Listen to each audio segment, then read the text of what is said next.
Hi, everybody. So today we are looking at chapter 6. We're looking at mood disorders. We'll talk about kind of the two extreme ends of mood with depression and mania, and when they sometimes combine together and alternate, which we would call bipolar disorder. We'll cover some causes and some treatments. Very, very common group of disorders. So, anxiety disorders were the most common. Mood disorders are number two. A lot of people struggle with the different extremes of mood. And when we're talking about mood disorders, these are psychological disorders characterized by emotional extremes. Most of us have moods that kind of come and go, right? We might be happy sometimes and sad sometimes, and we spend a lot of time in the middle. But when people have moods that persist, these disturbances in mood that are prolonged emotional states or these emotional extremes, that's when we start to look at things like depression or mania or potentially even both. Depression is the extreme low end of mood. And I think most of us have heard of depression. It's a very low, sad state marked by significant levels of sadness, a lack of energy, low self-worth, guilt, different related symptoms to that. It's a very difficult low end of mood. On the extreme opposite end, we have mania, a state or episode of like euphoria, frenzied activity, in which people have exaggerated beliefs that the world is theirs for the taking. There's a lot of like grandiose thinking. We'll talk more about both of these different ends.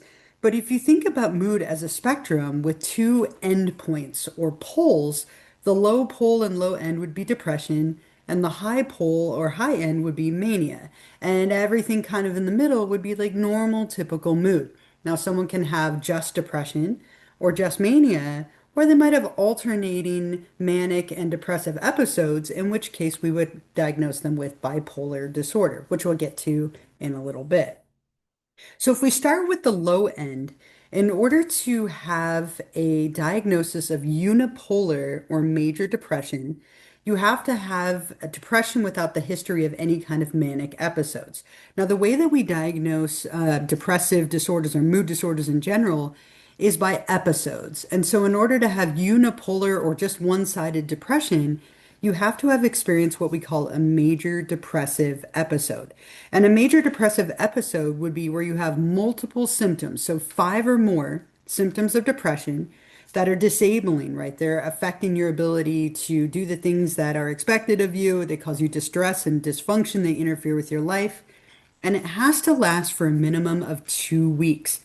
So there's a whole host of symptoms that have to affect you to a degree for at least 2 weeks. And some of those different symptoms that people can have, you can have weight loss or weight gain. And with depression, it can go either way. Sometimes people eat a lot to try and make themselves feel better and they end up gaining weight. Other people have a complete lack of interest in food and end up losing weight. So it can go either way. You might have insomnia or hypersomnia. Insomnia is where you have a difficulty or hard time falling or staying asleep. And hypersomnia is where you sleep all the time, right? And again, it can go either way. Sometimes people don't get out of bed. Other people aren't able to sleep because they have so much going on. There's a diminished interest or pleasure in activities. The things that you used to enjoy, you just don't want to do anymore, right? They're really difficult for you to be motivated to do. You don't get pleasure out of things that have typically brought you pleasure. There's a fatigue or loss of energy. You're exhausted and tired without necessarily having done anything, right? You feel really worn out. There's a lot of feelings of worthlessness or guilt, right? Not feeling like you're good enough, feeling guilty that you're not able to do the things that you typically would do. It affects your ability to think or concentrate. Oftentimes, when people are depressed, they describe it as like almost like being in a fog. You're not able to think clearly or sharply. Your brain is kind of operating on like a slower pace. There could be thoughts of death or suicide. Oftentimes, when people are really depressed and they have hopelessness, they consider things like harming themselves or committing suicide. And then a very kind of uncommon symptom, but it can happen.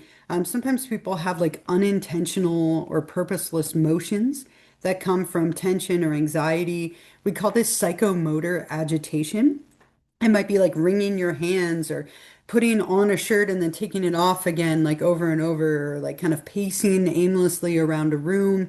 It's kind of like this mindless, repetitive, behavior or emotion that you're doing. Not super common, but it can definitely happen.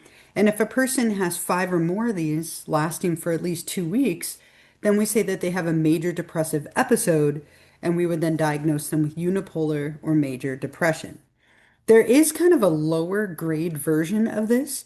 It used to be called dysthymic disorder, but now we call it persistent depressive disorder. This is coming from the word melancholy, the Greek word melancholy or dysthymia, referring to somebody who has like a longer lasting but less disabling form of depression. So you have to have two or more of the different symptoms that we just talked about for 2 years, but they're not as intense or severe. Right, so it causes significant distress and impairment, but it's a less disabling version of like major depressive disorder. So a couple of different varieties of things that can manifest here. When we're talking about unipolar depression, there are a lot of very like biological or medical explanations for what causes this. It can be genetic. Depression tends to run in families, right? There might be a gene that is responsible for our brain's transportation of serotonin, right? That's something that we've been investigating. There's a 27% chance if one of your biological parents has depression that you will inherit it. So it does have the strong genetic component. You're not doomed to get it, but you are more vulnerable than maybe the average person. The big one that we see is biochemistry, right? Our biochemical factors play a huge role, specifically a lot having to do with serotonin, norepinephrine, and also dopamine, right? Kind of three very strong players that are linked to unipolar depression, right? They play a really big role in our mood. They play a big role in a lot of the treatments for depression, but low activity of things like serotonin, norepinephrine, and dopamine are thought to be a big culprit when it comes to depression. And we'll come back to that in a moment when we talk about the different treatments. Kind of on the newer end, and I mentioned this like weeks ago when we were talking in the beginning about the different models, but we have discovered a brain circuit related to depression, a network of brain structures that work together, kind of triggering each other into action and producing a particular kind of emotional reaction, which in this case would be depression. There's a brain circuit that we found that like all these clustered different parts of the brain together are thought to create almost like a perfect storm to make someone more vulnerable to depression. And so a couple of different parts of the brain that are playing a role in this. One of them is the prefrontal cortex. The activity in the prefrontal cortex and the blood flow are really low, which is thought to play a big part in why we don't think as clearly when we're depressed, why we have that brain fog that we talked about a moment ago. The hippocampus is undersized and the production of new neurons is low. Hippocampus plays a big part in memory, again, kind of affecting that cognitive ability. The amygdala also plays a big role. The amygdala plays a big role in emotions and mood, and activity and blood flow are elevated, maybe making somebody a little bit more like reactive and experiencing more depression. And then finally, we've discovered this area here called Brodmann Area 25. And this is an area of the brain that's extremely rich in serotonin transporters. And it's thought to be kind of almost like a governor for these other brain circuits that we just talked about. And Brodmann Area 25, when we target it, we can affect someone's production of serotonin, which was one of the big culprits when it comes to the biochemistry of depression. So this brain circuit is actually leading to a lot of better treatments, which we'll talk about in a second, as we can kind of work on that area or those different areas in the brain, in addition to exploring things like medication. At the moment, the main treatment for depression, other than like going to therapy, is antidepressant medication. Medications used to alleviate depression and dysthymia. And when we look at antidepressant drugs, these have been around for a very long time, but they've gotten better and better and better over the years. And so what we see is we can kind of divide them up into four different types. There's MAOIs, tricyclics, SSRIs, and SNRIs. And these first two, MAOIs and tricyclics, or tricyclics, I've heard it both ways, are both older categories of drugs. Both of them have more side effects, they're not used as frequently. MAOIs prevent the action of an enzyme called monoamine oxidase. They impact that to therefore impact dopamine, serotonin, and norepinephrine. They have a very indirect mechanism, so they tend to have a lot of side effects. One of the most common ones here is a drug called Nardil, not even popular anymore. It was used a lot back in like the 50s, 60s, and 70s. Tricyclics or tricyclics cut out one step and they just focus on norepinephrine, dopamine, and serotonin. These were discovered in the 1950s. They block the reuptake of those drugs, which then causes more neurotransmitter activity. But again, still older, not used as much. The most common one here would be a drug called Elavil. Both category one and two are very rarely prescribed now. We tend to start with number three. This is by far the most widely used group of drugs to help with depression, selective serotonin reuptake inhibitors, or SSRIs. These work specifically on serotonin without affecting other neurotransmitters. They are selective and they're the most popular group because they're more targeted, they have less side effects, and they tend to be relatively successful. Now, they still have plenty of side effects. Any drug that you take is going to have a side effect. And sadly, these medications do, and not everyone can tolerate them. But these are medications, SSRIs include things like Prozac, Zoloft, Celexa, Lexapro, and quite a few others. They're a very widely used group of drugs. SNRIs, or serotonin norepinephrine reuptake inhibitors, very similar, also newer, less side effects, but these ones work on serotonin and norepinephrine. So here you would see things like Cymbalta, Effexor, Pristiq, and a bunch of others. They tend to work on both. And so what would happen is you would go to a doctor or a psychiatrist. They would look at the different symptoms that you're experiencing, and then they would choose, category three or four, depending on what they think would best target what you're experiencing. And oftentimes, the hard part with these is they take a while to work, and it might take some trial and effort to find the right one. And so let's say you start with Zoloft, a very common one, or Cymbalta, a very common one to start with, Wellbutrin, and you don't tolerate it, or you can't tolerate the side effects, or it's making you worse instead of better, or just no effect. It takes a few weeks to months to get up to a therapeutic dosage, and then it can take a few more weeks to go off of it, and then you go on a new one and try it. So these can take a little bit of time and trial and error to find the right one. But if someone can find the right one, they can be life altering, right? It can be really, really helpful for helping someone to tolerate depression. Kind of an interesting new drug use, and I'm sure some of you have heard of this. It's been in the news a lot with people like Matthew Perry, but ketamine therapy is another kind of version of an antidepressant.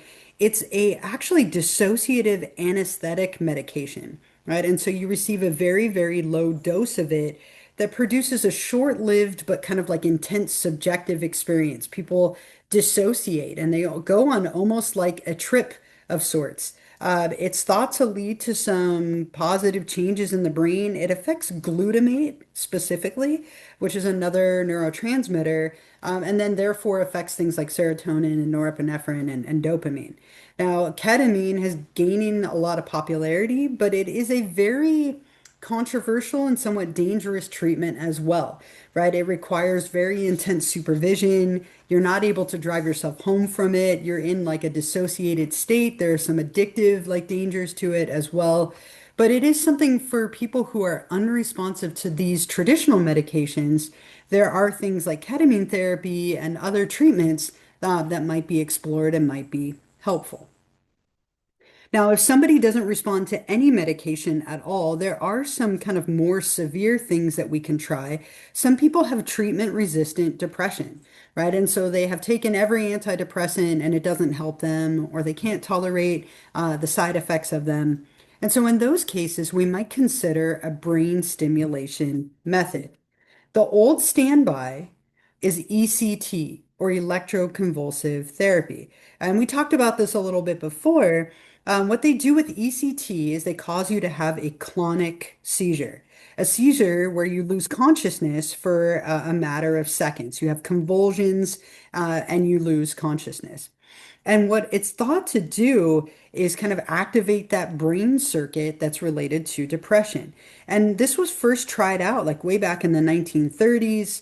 It's been refined ever since. You typically receive like 6 to 12 treatments of this over a matter of weeks, but it can be incredibly hard to tolerate. It causes a lot of issues like memory loss and all sorts of different things that make it very hard for people to do. It is starting to fall out of favor. It's the old standby, but it's very like unspecific, untargeted. And so what we see is this second bullet here is starting to become incredibly popular. TMS, or transcranial magnetic stimulation, is a very, very targeted form of brain stimulation. And what they do is they place this electromagnetic coil right above your head, and it sends a very targeted current into the brain. And what it does is it targets, if I go back, Brodmann area 25, right? So that current is being sent directly into that area of the brain, and it's trying to kind of activate that prefrontal cortex, which is underactive in depressed patients. It increases neuron activity, it increases serotonin, and it's very non-invasive. You're awake and alert during the whole thing. You can drive yourself to and from. Typically, people need like 20 to 50 sessions of this, depending on their responsiveness and severity. But it is something that's starting to gain a lot of popularity and become more accessible, less expensive, and definitely better than things like ECT. There are two other things on here, vagus nerve stimulation and deep brain stimulation. Both of them are very intense procedures and aren't used very often, but they are other things that could be considered, kind of sending pulses or electrical signals through a person's vagus nerve, which stimulates the brain. Deep brain stimulation is where there's like a little pacemaker that powers little electrodes that are implanted in the brain. Again, not used often at all, very, very invasive, but things like TMS have been shown to be very helpful for treatment-resistant depression. One other model that tends to explain depression is the cognitive model. We look a lot at our thinking patterns, and Aaron Beck is one of the most famous psychologists related to depression. He developed what's called the Beck Depression Inventory, or BDI.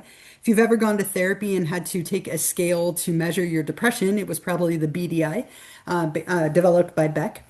But he talked about something called the cognitive triad, that when people have negative views of themselves, the world and experiences, and their future, it tends to lead to negative schemas and depression, right? So when you view yourself and the world and the future negatively, it leads to these very like unpleasant automatic thoughts or schemas of like, I'm worthless, I can't do anything, I'm hopeless, things are never going to get better.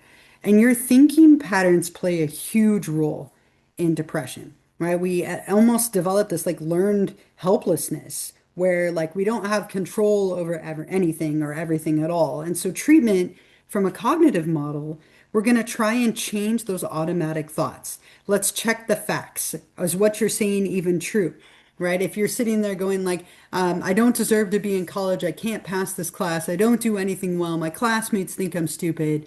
Are those things actually grounded in reality? Or are you kind of snowballing with these automatic thoughts, leading to more of like a learned helplessness? So we can definitely target those through therapy. The other big disorder in this chapter is bipolar disorder. And this is probably one of the more stigmatized disorders. It has a lot of like misunderstanding that goes with it, and a lot of stigma. But with bipolar disorder, we're looking at someone who has manic episodes and depressive episodes. And they might also have some kind of normal mood in between, right? They don't tend to always follow each other back to back. People might have months of kind of typical mood in between a manic or depressive episode.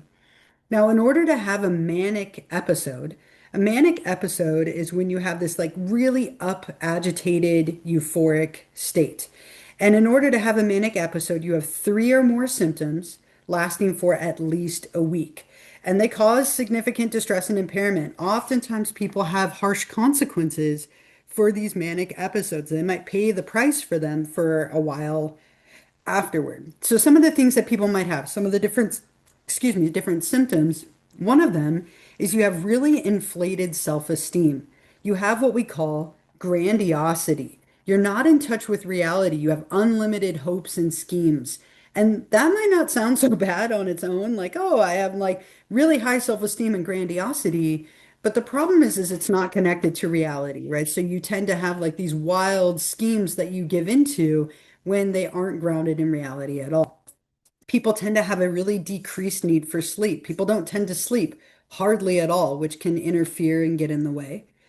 People have this talkativeness or like pressure to keep talking. It's almost like they just keep going, right? Like they can't stop talking sometimes. It's almost like a pressure to keep talking.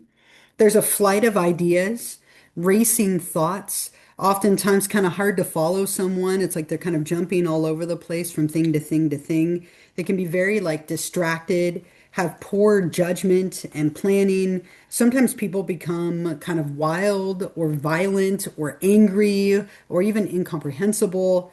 There's a lot of psychomotor agitation, tapping, fidgeting, moving. Sometimes like you can't even sit still. You're really, really up. It's like this extreme physical activity state, which is why sleep is so difficult to do. But the big one that we often see people getting into trouble with is you have excessive involvement in pleasurable activities with a high potential for painful consequences.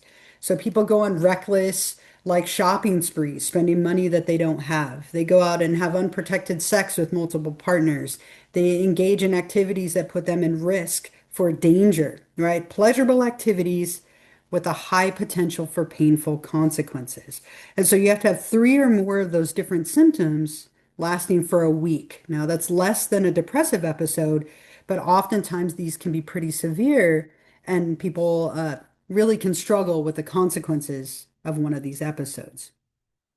Now, there are different levels of mania. It used to be called manic depression because people had a manic episode and a depressive episode.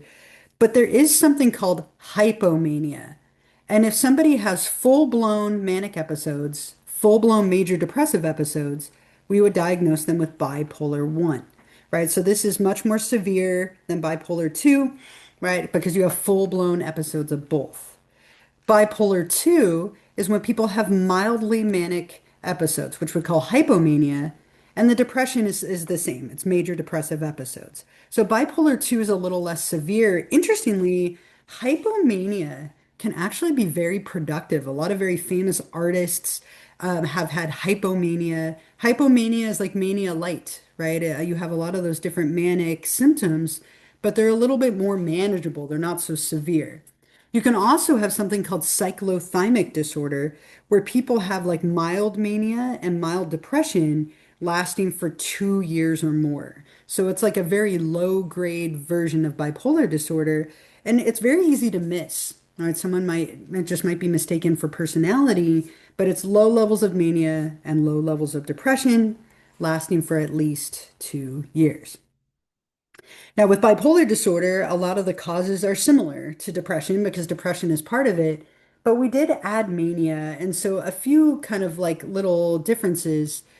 Neurotransmitters also play a huge role, right? So now we look at overactivity or underactivity of norepinephrine, dopamine, serotonin, right? So it could be both sides now because we added the manic piece. Another element that comes into play are ions. Now, remember when neurotransmitters communicate with each other, they do so through electrochemical communication. The chemical piece is controlled by neurotransmitters. The ion piece, the electrical piece, is controlled by ions. And this is what causes a neuron to fire, right? That depolarization of the neuron causes it to fire, that electrical current. And so it's thought that maybe there's something that causes neurons to fire either too easily or stubbornly, and that might play a role. And this will come back when we talk about the treatments on the next slide. There's a couple of brain structures that are thought to play a role. The basal ganglia and the cerebellum are thought to potentially play a part in people developing developing bipolar disorder. It's thought that maybe these two things tend to be a little bit smaller. They're not functioning as properly, though we don't quite fully understand the connection. And there is also a genetic piece, right? So family studies tend to support that bipolar has a genetic component to it. And it might be some kind of combination of things. You're about like 10% more likely than the average person if one of your parents has bipolar disorder. When it comes to treatment, uh, we use mood stabilizing drugs as kind of our first line of defense against bipolar disorder. So if somebody is going up and down and they have these huge peaks and valleys, the idea is we give you a drug to stabilize your mood. It kind of brings the highs down and the lows up to get you more in the middle. So these mood stabilizing drugs, they tend to be more effective with mania than depression. So it might be that you also take an antidepressant, but the most common mood stabilizing drug is a drug named lithium. Now, lithium is a metallic element. It occurs as a natural mineral salt and it's on the periodic table of elements, right? It tends to affect our ions and our electrical firing. So if we go back to ion activity, we can see that this is where that comes into play. So when we give someone lithium, what it does is it oftentimes helps with like regulating some of that manic episode and potentially that ion activity because sodium plays a big role in the firing of our neurons. Now, the hard part with lithium is it can be very difficult to tolerate. People can have vomiting and tremors and dizziness, seizures, right? It can be very dangerous. So you actually take blood tests very regularly to monitor the amount of it in your system. But it is pretty effective at treating mania. So we might use that plus an antidepressant to help you with your bipolar disorder. And therapy, of course, not typically super, super helpful completely by itself, but oftentimes helping people to work on the cognitive elements, the behavioral elements, using it in combination with medication can be really, really helpful. But bipolar disorder can be a difficult one to treat, but like any other disorder, it's on a spectrum. So some people have it in like a very mild way. It can range all the way to severe. And these medications can be really helpful for treating it. So that's everything related to mood disorders, kind of going through depression and mania and bipolar. But hopefully everything made sense and is good. I will see you for our next topic, which will be looking at suicide and suicide prevention in Chapter 7.